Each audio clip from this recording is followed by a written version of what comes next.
regardez comment il parle d'Europe, cette fameuse femme africaine qui a donné son nom au continent européen. Écoutons ce que ce monsieur dit et après on va faire la zone d'explication. Document numéro 1. Qu'est-ce qu'est l'Europe? Grande question. Aujourd'hui, nous la posons dans un contexte bien grave, mais elle est toujours valable parce que cette identité a changé depuis les débuts. Et par les débuts, j'entends ce mythe grec de la princesse africaine Europe qui est enlevée et emmenée dans un site où elle va fonder le continent que nous appelons Europe. Donc j'adressais cette question un peu trop longuement dans ma conférence inaugurale, mais il me semblait important d'essayer de comprendre qu'est-ce que ça veut dire pour nous aujourd'hui. Et c'est pas le même sens que ce mythe avait pour les Grecs et pour les Européennes qui ont suivi les Grecs. Pour nous aujourd'hui, quel sens peut-il avoir d'être sur un territoire, l'Europe, qui a été fondée par une femme enlevée, une femme violentée, une femme africaine, donc une immigrante, une réfugiée, nous allons voir qu'il y a tout un vocabulaire lié à cette conception. Ah, le plan travaillé depuis la base. Hein. Donc, vous voyez l'affaire. Bon, donc maintenant, la chose, vous voyez comment les gens, à force de falsifier, ils sont dans des problèmes. Donc, vous avez vu, je vous ai montré un document au départ où on vous dit que c'est une phénicienne. Et on part que Cadmos est phénicien, tout le monde est phénicien. Vous voyez, au Collège de France, il y a une intervention d'un spécialiste qui dit que c'est une femme africaine. Et que, alors, maintenant, il faut rentrer dans le fond de l'affaire. Lorsqu'un Européen dit qu'il est européen, c'est-à-dire quand un Blanc dit qu'il est européen, il se rattache à une femme africaine. Et c'est ça qu'ils essayent de cacher, c'est-à-dire c'est ça que les spécialistes essayent de cacher. Donc, moi, j'affronte tout le monde sur ce terrain, il n'y a aucun problème. Premièrement, tout ça remonte aux suppliantes d'Échille. Échille raconte que dans le Péloponnèse, donc en Grèce, le roi d'Argos, Inachos, a une fille qui s'appelle Io, mais qui était aussi une grande prêtresse. Et cette fille, il va y avoir plusieurs versions, donc puisque Hérodote va en parler.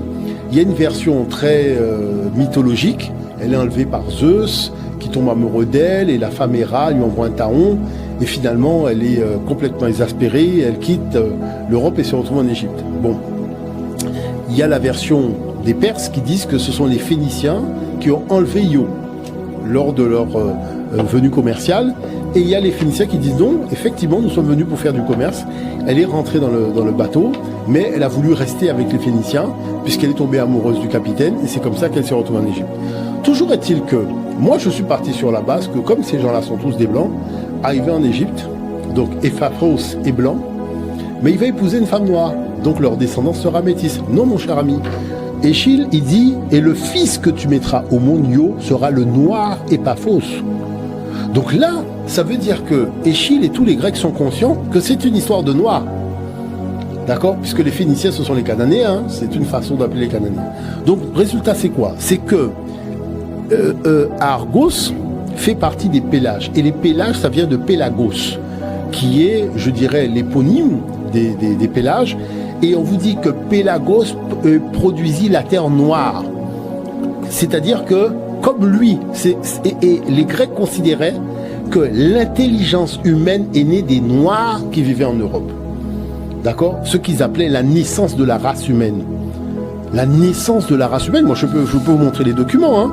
Vous voyez, la naissance voilà, la terre noire enfanta Pélagos afin qu'il y eut une race humaine. Donc vous voyez qu'eux-mêmes se considéraient même pas encore comme civilisés. Et c'est au contact de ces noirs-là qu'ils vont accéder à la civilisation. Maintenant, donc ce noir Epaphos, qui descend de la tradition des peuples noirs, donc qui sont les premiers habitants de l'Europe. Vous avez eu le crâne, on va discuter de midi à 14h. Bon, l'affaire est réglée. Lorsque donc il est noir, il épouse une femme, ils vont avoir des enfants, et ces enfants vont rester en Égypte, puisque c'est une histoire qui se déroule sur la terre africaine, et il va y avoir Agénor, qui est son petit-fils, qui a épousé une femme du Nil, d'accord, qui va avoir Europe, avec Cadmos, entre autres. Alors pourquoi ces deux personnages-là sont importants? Ils sont importants parce que Agénor n'est pas phénicien. Agénor est né en Égypte. C'est ce que disent les archives grecques. Sauf que comme la région était sous protectorat de l'Égypte, donc il y a ce qu'on appelle un préfet, c'est-à-dire qu'on envoie quelqu'un qui va administrer le territoire.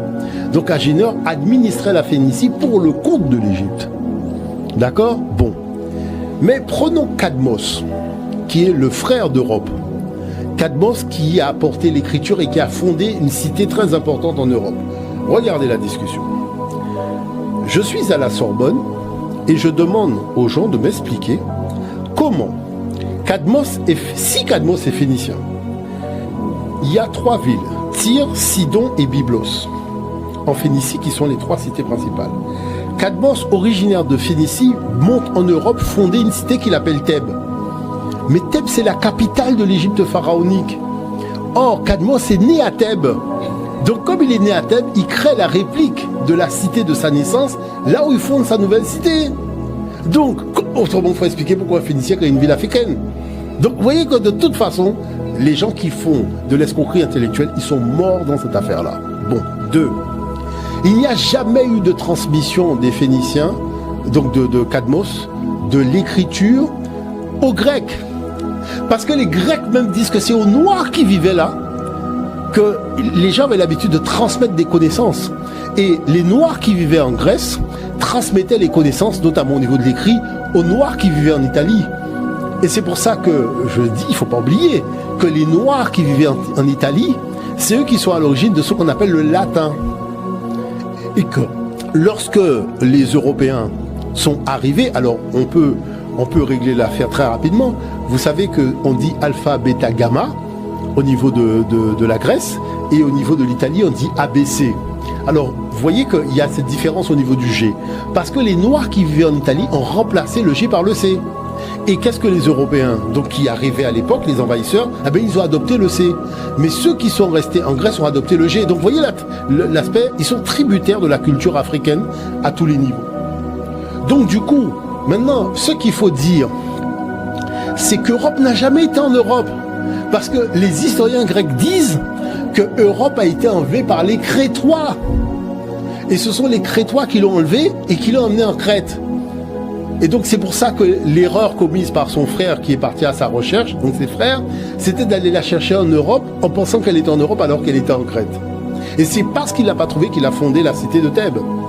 Mais il n'en demeure pas moins que l'histoire a été tellement marquante, ça a été un marqueur tellement fort pour le début de l'invasion des Caucasiens en Europe, que ne sachant pas quel nom donner à ce territoire, eh ben, tout simplement, ils ont repris le nom que les autochtones ont dit, c'est-à-dire les Pélages, et ils ont repris un nom nouveau qui est Europe, qui émane d'une histoire qui concernait les Pélages et les Égyptiens déplacés en Phénicie. Donc, c'est-à-dire que soit on est un petit peu sérieux et on raconte une histoire sur la base de la documentation, de la science, de l'ADN et de tout ça, soit on fait de la facétie, et ça veut dire qu'on ment à la jeunesse européenne, mais aussi on ment à la jeunesse africaine. Donc je pense qu'il faut, sur cette base-là, que tout le monde se rassure et tout le monde se calme.